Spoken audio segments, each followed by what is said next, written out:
I've been caving for 6 years. I'm not reckless. I check weather forecasts 3 times before every trip. I log my route. I tell people when I'm going and when I'll be back. I do everything right. But on April the 22nd, in a wild cave system in southeastern Kentucky, I watched my best friend drown a mile underground. And when we got out, nobody could tell us where the water came from.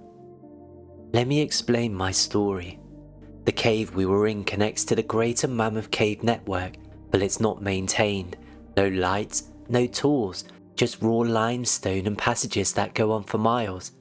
My group, 3 of us in total, had gotten permits to survey an unexplored branch. I checked the National Weather Service that morning. Clear skies, no precipitation forecasted for 72 hours. The entrance was 200 feet above the nearest creek bed, high and dry. We went in just after dawn. The first half mile was easy. Wide borehole passage, cold air, the smell of wet rock and mineral deposits. We moved through a junction room and took the left fork, following old survey markers from a team that had been there in 2018. The passage narrowed into a belly crawl for about 100 yards. The kind where you have to exhale completely just to squeeze through, and then it opened up into a vertical shaft, 50 feet straight down. We rigged the rope, tested the anchor twice, and descended one at a time. I went first, Rachel went second, and Marcus brought up the rear. At the bottom was a chamber the size of a high school gym, and it was beautiful. Soda straws hanging from the ceiling like glass chandeliers. Glowstone cascading down the walls in frozen waves. Columns thick as tree trunks, white and orange and rust red. We spent an hour mapping, taking photos, barely talking because the formations were so pristine it felt wrong to make noise. And then I heard it. A low hum, not loud, but deep. I felt it in my chest before I actually heard it, like a brass note you feel through the floor at a concert. Rachel looked at me, her headlamp beam cut across the chamber. "You hear that?" I nodded. The hum was getting louder, turning into a rumble, like distant thunder, but it wasn't stopping. It was continuous, and it was getting closer. That's when I felt the water. It wasn't dripping from the ceiling. It wasn't seeping from the walls. It was rising, bubbling up from cracks in the floor, spreading across the chamber in dark, rippling sheets. Within 30 seconds, it was ankle deep. Within a minute, it was at my knees and still climbing. "We need to go, right now!" We ran our best towards the rope. The water was flowing now, not just rising, but moving, the current pulling at our legs. I could feel debris tumbling past my boots. I could hear the roar echoing off the walls, amplifying, doubling back on itself. I clipped onto the rope and started climbing. My hands were shaking. The water was waist deep by the time I got 10 feet off the ground. I looked down. Rachel was clipping in, her fingers fumbling with the carabiner. Marcus was behind her, helping, holding her steady against the current. The water was chest deep on him now. He looked up at me and shouted something, but I couldn't hear him over the noise. I climbed faster, 20 feet, 30. The rope was vibrating under the weight of the water, swaying, and I had to grip with my legs to stay stable. I reached the top, pulled myself onto the ledge, and turned back to help Rachel. And that's when I saw Marcus go under. 1 second he was there, waist deep in churning brown water, trying to unclip from the anchor so Rachel could ascend. The next second, the current hit him, a surge that came from below, like something had shoved the water upwards, and he disappeared, just gone, pulled under into a spiral of foam and debris.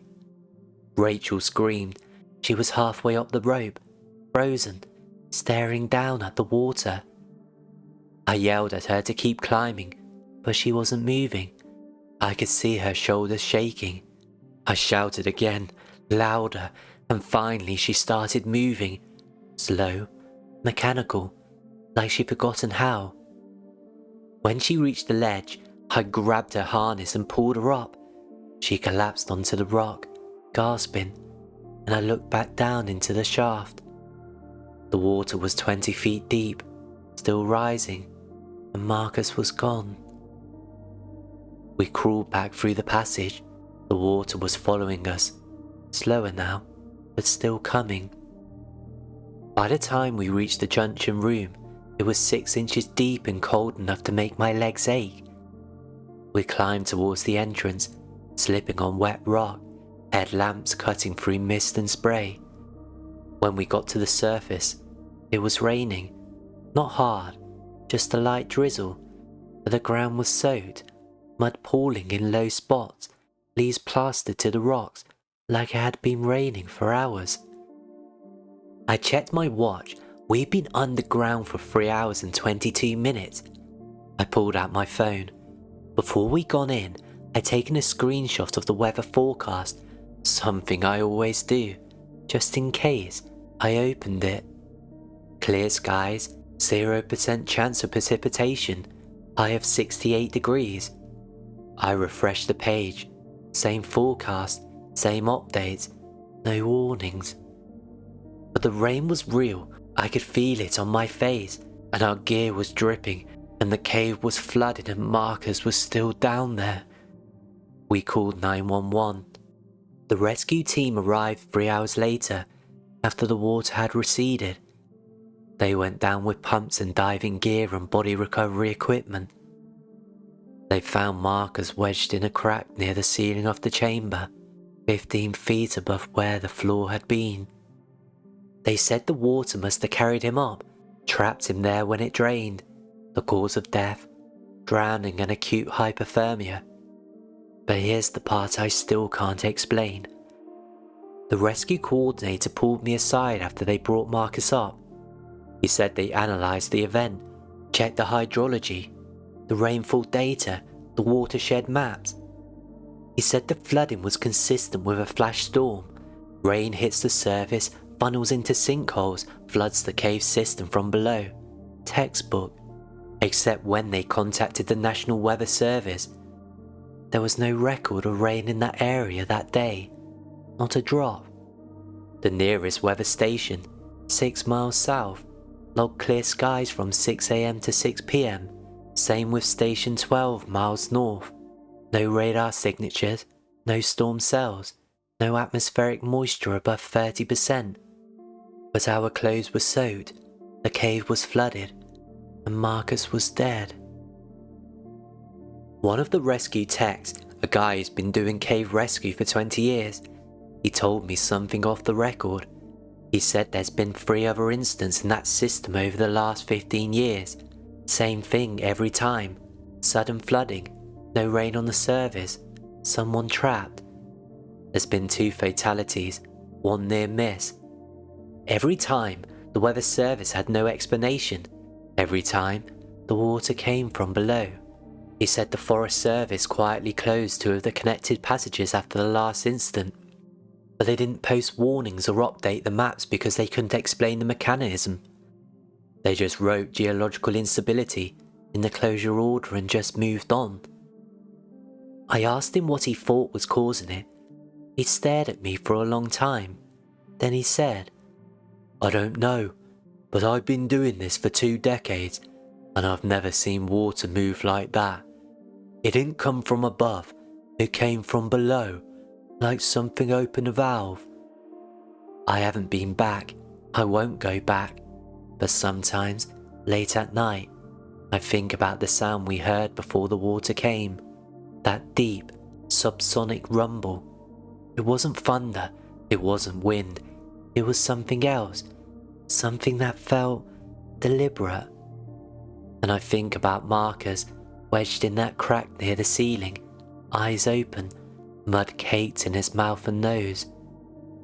The medical examiner's report said he drowned, but when they pulled him out, his hands were scraped raw, fingernails broken down to the quick, deep gouges in his palms. like he'd been clawing at the rock, trying to dig his way out. The hardest part about cave rescue is that sometimes you can't. The rock won't move, the water won't drain, and the body stays where it is. But at least in Marcus's case, we knew what killed him: water, cold, time. In the next story, the cause of death was listed as carbon dioxide poisoning and hypothermia. But that's not what scared me when I read the report. What scared me was the notebook they found and what was written inside it. The gate was supposed to be locked. That's the whole point of a gate. You get a permit, the Forest Service gives you the combination, you go in, you lock it behind you, and when you come out, you lock it again. It's not complicated. But when we got there on October the 14th, the lock was missing. Not cut, not broken, just gone. And in its place was a different lock, newer, shinier, no Forest Service tag, no serial number. My friend Carlos said, "Maybe they upgraded it." I didn't think so, but we'd driven 4 hours from Lexington. We had the permits, the weather was perfect, and the cave was right there. So we went in. There was 4 of us, me, Carlos, Sarah, and a guy named Tim who just joined our group a month earlier. All experienced, all certified in basic cave rescue. We weren't stupid. We were just confident. The cave we were in was part of the Mammoth cave system, technically separate but hydrologically connected. It had been gated 3 years early because of the white noise syndrome concerns and some old instability issues. The Forest Service still issued permits, but only for research and survey purposes. We had ours. We'd done everything right, except check the lock. The first 2 hours were perfect. Wide borehole passage, easy walking terrain, some of the cleanest flowstone I've ever seen. We took photos, we mapped, we didn't touch anything. At the 2-mile mark, we stopped for water in a junction room with 3 passages branching out. That's when I noticed the smell. It was faint, sour, like old sweat mixed with something chemical. At first I thought it was us, 4 people in a confined space, you're going to get ripe. But then Sarah pointed at the ceiling. Soot. Black streaks on the pale limestone, radiating from a side passage we haven't explored yet. Someone had been burning something down here, recently. Tim said, "Should we check it out?" Carlos said, "We should go." I agreed with Carlos, but Sarah was already walking towards the passage, headlamp beam cutting into the dark, so we followed. The passage narrowed quickly, too tight to walk upright, so we crouched, then crawled. The smell got stronger, sharper, and then we saw it. A camp, sleeping bag, Coleman stove, a plastic crate full of canned food, beans, soup, spam. There was a folding chair, a battery-powered lantern, sitting on a flat rock, and next to it, a spiral notebook. Sarah picked it up, opened it, and started reading. Her face went pale. "What?" I said. She didn't answer, just handed me the notebook. It was a log, names, dates, entry times and exit times.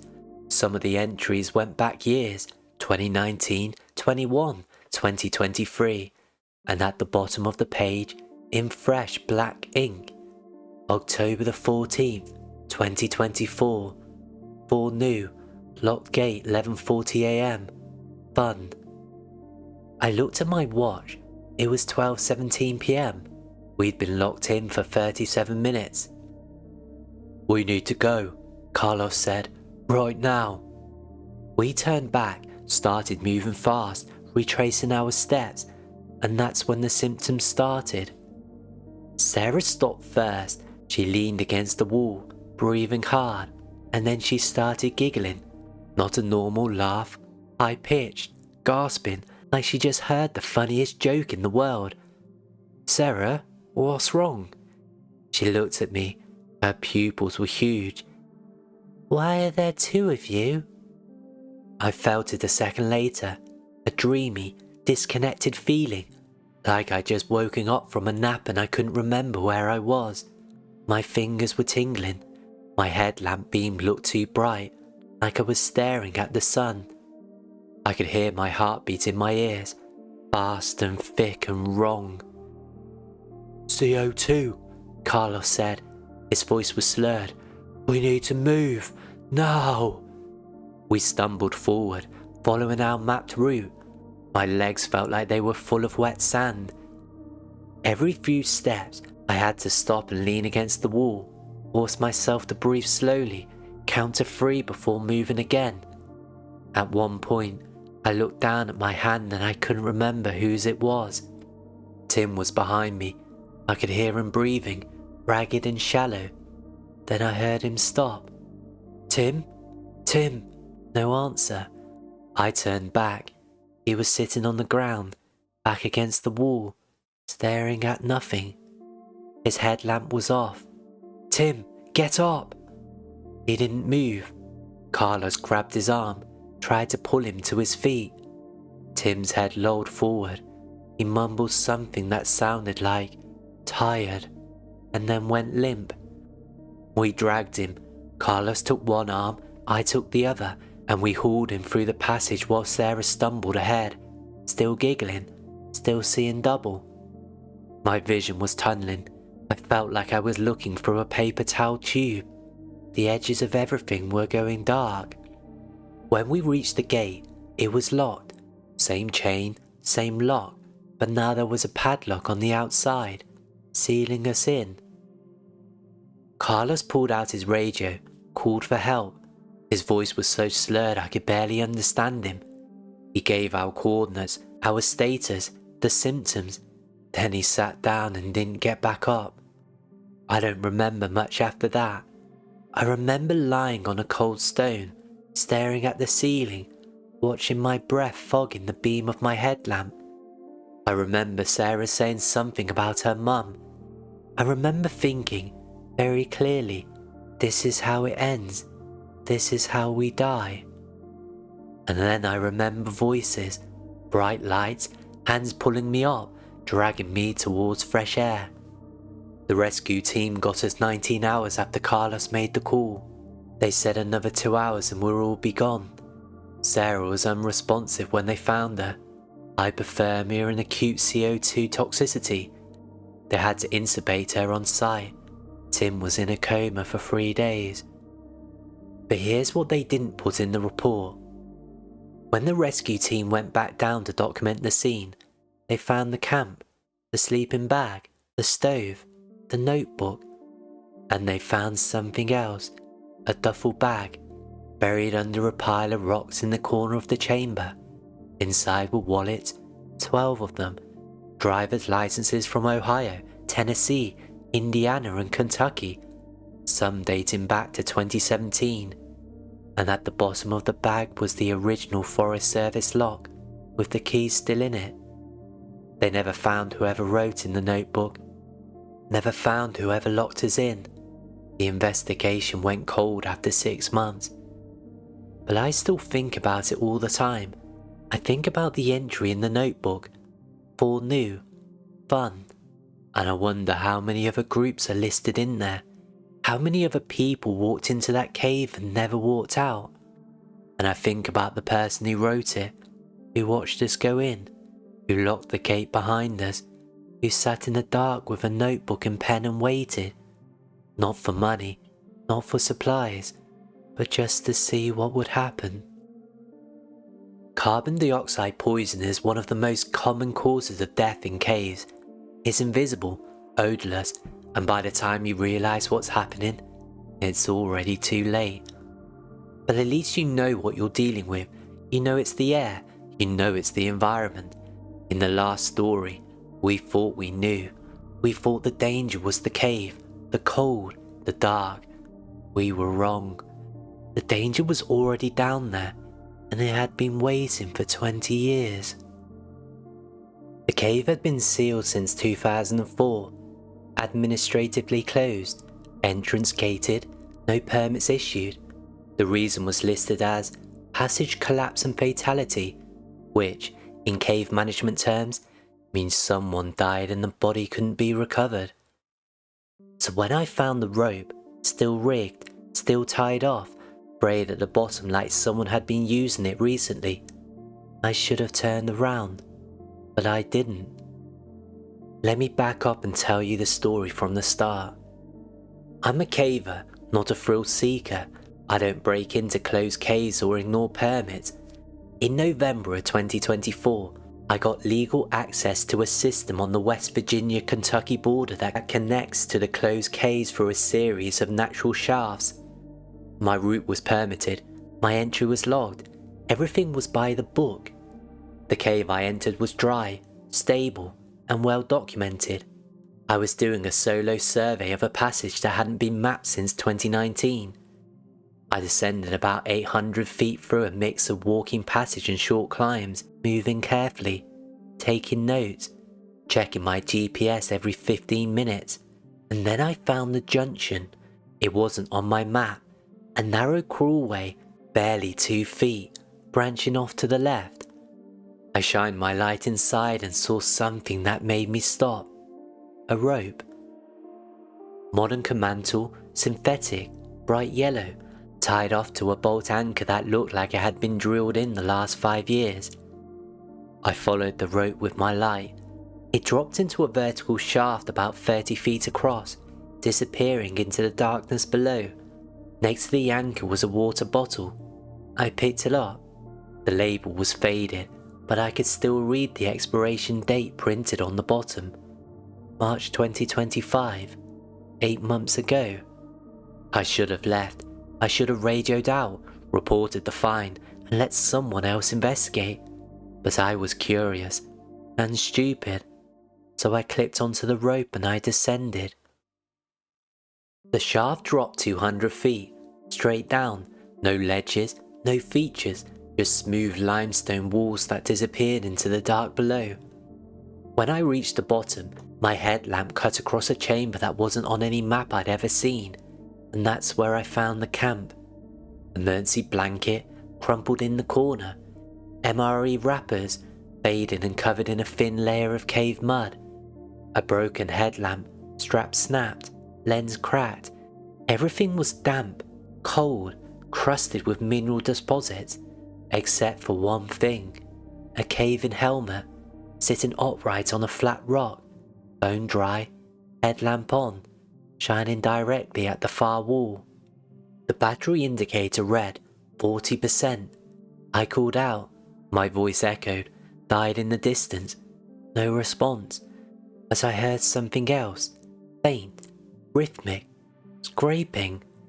Metal on rock coming from a crawlway on the far side of the chamber. I moved towards it, slowly. The scraping stopped. I called out again. Hello? Nothing. And then I looked down.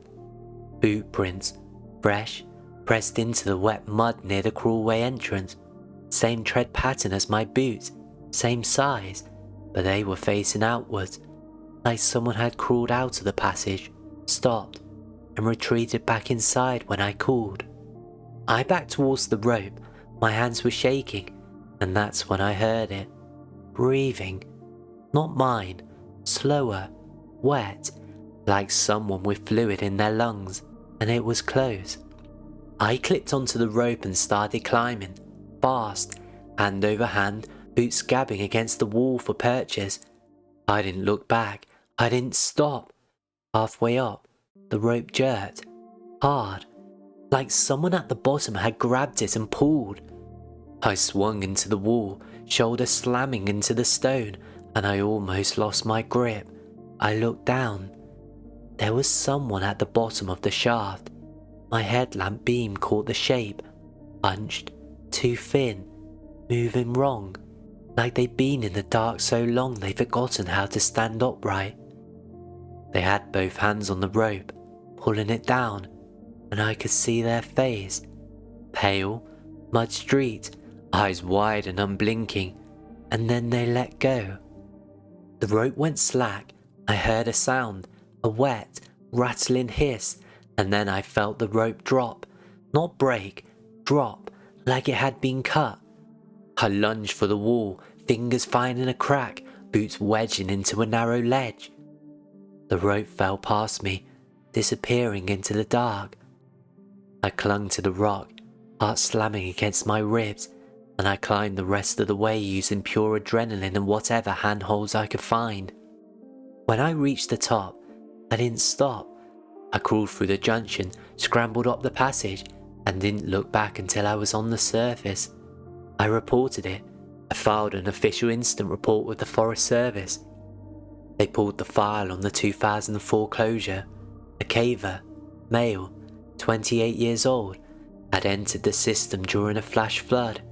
He got trapped in a lower chamber when the passage behind him collapsed. The rescue team tried for 72 hours but couldn't reach him. The water was too high. The passage was too unstable. They called us off and listed the body as irretrievable. His name was in the report. I won't share it here, but I'll tell you what the ranger told me when I asked why they never gone back. "We've had reports," he said. "Gear going missing, ropes moved, sounds. 3 different teams have tried to investigate over the last 10 years. None of them went back a second time." I asked them what they heard. He didn't answer for a long time. Then he said, "Scratching, breathing. One team said they saw someone at the bottom of a shaft, watching them. When they called down, the person didn't answer, just stared. They climbed out and refused to go back." He asked if I wanted to see the last photo the 2004 rescue team took before they abandoned the recovery. I said no, but he left it on the table when he walked out. So I looked. It was a helmet cam shot, grainy, dark, a body in a sleeping bag, half buried in the mud, lit by a single headlamp beam, eyes open, mouth slack. Same chamber I'd been in, same emergency blanket, and in the corner of the frame, barely visible, almost lost in the shadow, was a second sleeping bag, one they never mentioned in the report. The ranger came back a few minutes later. I asked him about it. He said there was no record of a second bag, no notes, no photos, just the one. I showed him the image, pointed to the corner. He stared at it, then he closed the folder and said, "That cave's been closed for 20 years, and it's staying closed. Whatever's down there, we're not going back for it."